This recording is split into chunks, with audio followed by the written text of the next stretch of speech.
بسم اللہ الرحمن الرحیم۔ ہدایہ ثانی کا سبق ہے قال ولا بامرأة أبيه وأجداده لقوله تعالى ولا تنكحوا ما نكح آباؤكم ولا بامرأة ابنه وبني أولاده لقوله تعالى وحلائل أبنائكم الذين من أصلابكم وذكر الأصلاب لإسقاط اعتبار التبني لا لإحلال حليلة الابن من الرضاعة ولا بأمه من الرضاعة ولا بأخته من الرضاعة لقوله تعالى وأمهاتكم اللاتي أرضعنكم وأخواتكم من الرضاعة ولقوله عليه السلام يحرم من الرضاع ما يحرم من النسب۔ ترجمہ سماعت فرمائیں۔ ولا بامرأة أبيه، آدمی نکاح نہیں کر سکتا اپنے باپ کی بیوی کے ساتھ، منکوحۃ الاب اس کو کہا جاتا ہے، وَأَجْدَادِهِ، نہ اپنے دادا کی بیوی کے ساتھ، لقوله تعالی، اللہ تعالیٰ کے اس قول کی وجہ سے، وَلَا تَنْكِحُوا مَا نَكَحَ آبَاؤُكُمْ، ان عورتوں کے ساتھ نکاح نہ کرو جن کے ساتھ تمہارے آبا نے نکاح کیا ہے، وَلَا بِامْرَأَةِ ابْنِهِ، نہ اپنے بیٹے کی بیوی کے ساتھ، وَبَنِي أَوْلَادِهِ، اور نہ اولاد کی جو اولاد ہے ان کی بیویوں کے ساتھ، لقوله تعالی، اللہ تعالیٰ کے اس قول کی وجہ سے، وَحَلَائِلُ أَبْنَائِكُمُ الَّذِينَ، حرام ہیں تم پر تمہارے ان بیٹوں کی بیویاں، حلائل حلیلہ کی جمع ہے، بیوی کو کہا جاتا ہے، من اصلابکم، جو تمہارے صلبی بیٹے ہیں، وذکر الاصلاب، اور اصلاب کا ذکر کرنا، لاسقاط اعتبار التبنی، تبنی کے اعتبار کو ساقط کرنے کے لیے ہے، لا لاحلال حلیلۃ الابن من الرضاعۃ، نہ کہ رضاعی بیٹے کی بیوی کو حلال کرنے کے لیے ہے، ولا بامہ من الرضاعۃ، اور نہ آدمی کے لیے نکاح کرنا جائز ہے اپنی رضاعی ماں سے، ولا باختہ من الرضاعۃ، اور نہ اپنی رضاعی بہن سے، لقولہ تعالی، اللہ تعالیٰ کے اس قول کی وجہ سے، وامہاتکم اللاتی، اور تمہاری وہ مائیں حرام ہیں تم پر، ارضعنکم، جنہوں نے تم کو دودھ پلایا ہے، واخواتکم من الرضاعۃ، اور حرام ہیں تم پر تمہاری رضاعی بہنیں، ولقولہ علیہ السلام، اور نبی صلی اللہ علیہ وسلم کے اس قول کی وجہ سے، یحرم من الرضاع، رضاعت سے حرام ہوں گے وہ تمام رشتے، ما یحرم من النسب، جو رشتے نسب میں کیا ہیں، حرام ہیں۔ اب نسب میں ماں حرام ہے تو رضاعی ماں بھی حرام ہوگی، نسب میں بہن حرام ہے تو رضاعی بہن بھی کیا ہوگی، حرام ہوگی۔ اچھا جی، عبارت کی وضاحت ذرا دیکھ لیجئے، بالکل آسان ہے، اس میں کوئی مشکل بات نہیں ہے۔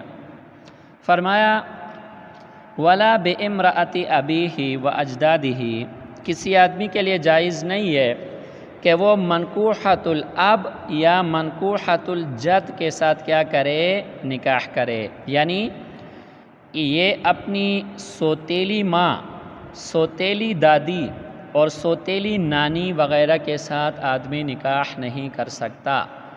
اس کا باپ چاہے فوت ہو جائے، چاہے اس کا باپ اس کی سوتیلی ماں کو طلاق دے، تو اس کے ساتھ یعنی سوتیلی ماں کے ساتھ نکاح کرنا کسی بھی صورت میں جائز اور درست نہیں ہے۔ اسی طرح اس کے دادا اور نانا کی جو منکوحہ ہیں، یعنی اس کی سوتیلی جو ہے وہ کیا ہے، دادی ہے، اسی طرح سوتیلی نانی ہے، ان کے ساتھ بھی نکاح کرنا جائز نہیں ہے، حلال نہیں ہے۔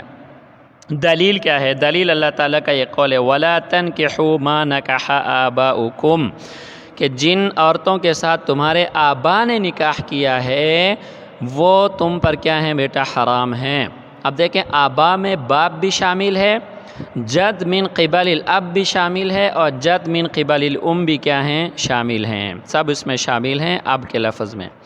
وَلَا بِامْرَأَةِ ابْنِهِ وَبَنِي أَوْلَادِهِ، اچھا بیٹے کی بیوی یعنی بہو سے نکاح کرنا کسی بھی صورت میں جائز نہیں ہے۔ بیٹا فوت ہو جائے یا بیٹا اپنی بیوی کو طلاق دے دے، بہو سے، اسی طرح اولاد کی جو اولاد ہے، بیٹوں کے بیٹے اور بیٹیوں کے بیٹے، یعنی پوتوں کی بیوی کے ساتھ اور نواسوں کی بیوی کے ساتھ بھی نکاح کرنا کیا ہے؟ جائز نہیں ہے۔ وہ کس میں آتے ہیں؟ اس کی دلیل کیا ہے؟ اللہ کا یہ قول ہے وَحَلَائِلُ أَبْنَائِكُمُ الَّذِينَ مِنْ أَصْلَابِكُمْ، جو تمہارے صلبی بیٹے، حقیقی بیٹے ہیں، ان کی بیویوں کے ساتھ نکاح کرنا وہ تمہارے لیے کیا ہے؟ حرام قرار دیا گیا ہے۔ اب ابنا کا لفظ عام ہے، بیٹے کو بھی شامل ہے، پوتوں کو بھی شامل ہے اور نواسوں کو بھی شامل ہے۔ آگے صاحب ہدایہ نے فرمایا وَذِكْرُ الْأَصْلَابِ لِإِسْقَاطِ اعتبار التبنی، اللہ نے اصلاب کا لفظ استعمال فرمایا کہ تمہارے صلبی بیٹے جو تمہارے اپنے صلب سے پیدا ہو چکے ہیں، ان کی بیویوں کے ساتھ تم نکاح نہیں کر سکتے۔ تو اس سے یہ شبہ ہو سکتا تھا کہ رضاعی بیٹے کی بیوی کے ساتھ، یعنی رضاعی بیٹے کی جو بیوی ہے اس کے ساتھ نکاح کرنا جائز ہے۔ اللہ نے اصلاب کی قید شاید اس کو نکالنے کے لیے جو ہے نا لگائی ہے، تو جواب دیا کہ ایسا نہیں ہے۔ صلبی بیٹے کو اللہ نے جب نکالا تو آگے دو قسم کے بیٹے رہ گئے، ایک رضاعی بیٹا رہ گیا اور ایک متبنہ رہ گیا۔ متبنہ کے بیٹے کے بارے میں آپ لوگوں نے پچھلی کلاسوں میں پڑھا بھی ہے کہ متبنہ اس بیٹے کو کہا جاتا ہے جو اس آدمی کا نہ صلبی بیٹا ہوتا ہے اور نہ اس کا رضاعی بیٹا ہوتا ہے۔ کسی آدمی کو اپنے لیے اپنا بیٹا بنایا جاتا ہے، منہ بولا بیٹا، آسان الفاظ میں اس کے لیے ہماری اصطلاح میں منہ بولا بیٹا کہا جاتا ہے، اس کے لیے متبنہ کا لفظ استعمال ہوتا ہے۔ اچھا جی، اب میں عرض کر رہا تھا کہ صلبی بیٹے کو اللہ نے جب نکالا تو آگے دو قسم کے بیٹے رہ گئے، رضاعی بیٹا رہ گیا اور متبنہ رہ گیا۔ سمجھ میں آ گئی کہ نہیں آئی؟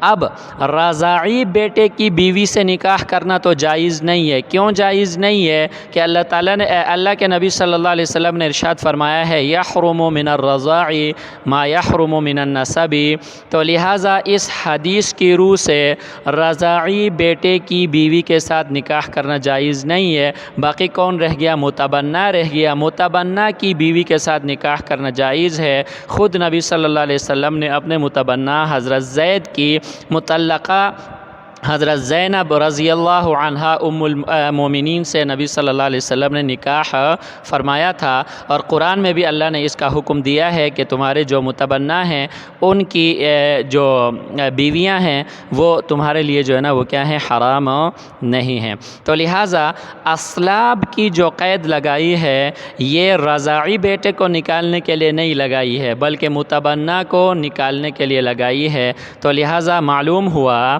کہ صلبی بیٹے کی بیوی کے ساتھ نکاح کرنا حرام ہے، رضاعی بیٹے کی بیوی کے ساتھ نکاح کرنا حرام ہے۔ باقی رہ گیا متبنہ کی بیوی کے ساتھ جب متبنہ فوت ہو جائے یا وہ اپنی بیوی کو طلاق دے اور عدت گزر جائے تو اس کے ساتھ نکاح کرنا حرام نہیں ہے بلکہ کیا ہے؟ حلال ہے۔ اچھا آگے فرمایا وَلَا بِأُمِّهِ مِنَ الرَّضَاعَةِ وَلَا بِأُخْتِهِ مِنَ الرَّضَاعَةِ، ظاہری اور بدیہی بات ہے، اس میں کوئی دوسری بات ہے ہی نہیں، آسان ہے، کوئی یہ اس کے لیے وضاحت کی ضرورت نہیں ہے۔ رضاعی ماں اور رضاعی بہن ان کے ساتھ بھی نکاح کرنا جو ہے نا وہ جائز نہیں ہے، کیونکہ اللہ تعالیٰ نے رضاعی ماں کے حوالے سے ارشاد فرمایا وَأُمَّهَاتُكُمُ اللَّاتِي أَرْضَعْنَكُمْ، اور رضاعی بہن کے حوالے سے ارشاد فرمایا وَأَخَوَاتُكُمْ مِنَ الرَّضَاعَةِ۔ اسی طرح ان کی حرمت پر دوسری دلیل نبی صلی اللہ علیہ وسلم کا وہ فرمان ہے یحرم من الرضاع ما یحرم من النسب، کہ جو نسبی رشتے حرام ہیں اور وہی رشتے رضاعی بھی کیا ہوں گے؟ حرام ہوں گے۔ تو آج تک کے لیے ہمارا یہ اتنا سبق کافی ہے۔ ولا یجمع بین الاختین سے آگے انشاءاللہ اگلا سبق ہوگا۔